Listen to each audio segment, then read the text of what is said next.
Pabor ba kayo sa ginawang war on drugs ni former President Duterte?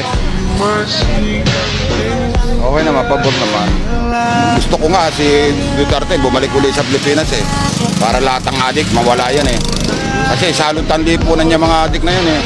Katulad yung mga walang kinalaman, na katulad namin mga sibilyan na walang alam dyan, magtitripang ka, bigla ka lalasasaksakan ng mga adik na yan.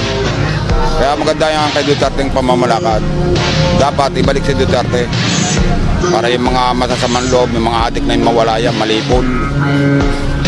Pabor ka ba sa ginawang war on drugs ni former President? Yes, pabor. Bakit po? Eh syempre, nabawasan yung mga turugis.